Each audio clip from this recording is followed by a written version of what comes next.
말랑말랑한 촉감으로 최근 아이들에게 인기 만점인 스퀴시 완구 제품 일부에서 인체에 유해한 성분이 나오는 것으로 드러나 논란이 일고 있습니다.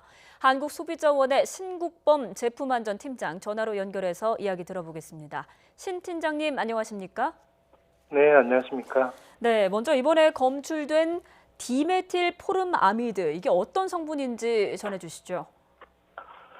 예, 이번에 검출된 디메틸 포름아미드는 공기 중에 쉽게 휘발되는 휘발성 유기화합물의 일종입니다. 대표적으로 간 독성 물질로 알려져 있는데요. 노출 시에는 피부나 눈, 호흡기 점막을 자극하고 현기증이나 구토 등을 유발할 수도 있는 물질입니다.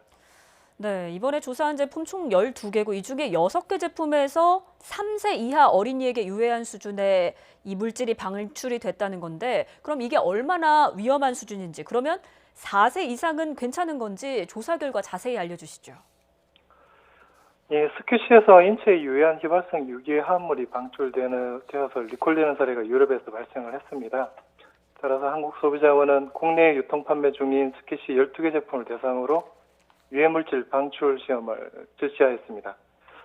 시험 결과 조사 대상 전 제품에서 디메틸 포름아미드가 시간당 적게는 54에서 많게는 16,000 마이크로그램 퍼 세제곱미터 수준의 농도가 확인이 되었습니다. 네.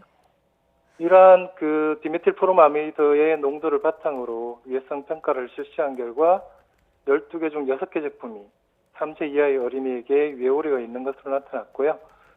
이 중에 2개 제품은 7개나 14개에 노출될 경우에 6세에서 12세 어린이도 위해 오류가 있는 것으로 평가되었습니다.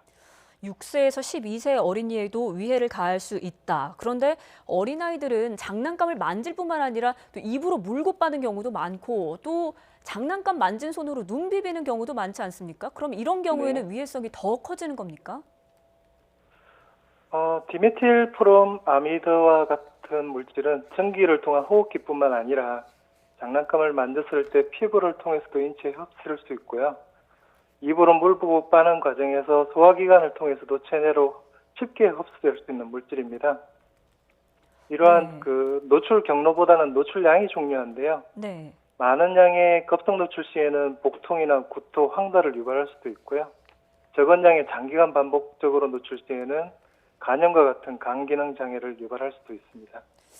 네, 이런 유해 성분을 방출하는 제품이라면 사실 출시 전에 걸러졌어야 맞는 게 아닙니까? 그런데 우리나라에서는 이런 기준이 없는 겁니까? 우리나라는 어린이 완구를 어린이 제품 안전 특별법에 따라서 안전 확인 대상 어린이 제품으로 관리를 하고 있는데요. 이러한 관리를 통해서 제품을 시장에 출시하기 전에 안전 기준에 적합함을 확인받은 후에 판매를 하도록 규정하고 있습니다. 그런데 이번 조사 대상 12개 제품 모두 안전 확인을 받은 제품이지만 현재 완구 안전 기준에는 디메틸 포름아미드와 같은 휘발성 유기화합물 방출 기준을 따로 정해져 있지 않고 있어서 사전에 걸려지지 않은 것으로 보여집니다. 따라서 이러한 어린이 완구의 재질이나 용도, 연령에 따른 휘발성 유기화합물 방출량 기준 마련이 필요할 것으로 보여집니다. 네, 아이들을 위한 제품이 아이들에게 위해를 끼칠 수도 있다는 건데 관련 기준 마련이 시급해 보입니다. 네, 그럼 오늘 이야기 여기까지 듣겠습니다. 지금까지 한국소비자원의 신국범 제품안전 팀장이었습니다. 오늘 말씀 고맙습니다. 네, 감사합니다.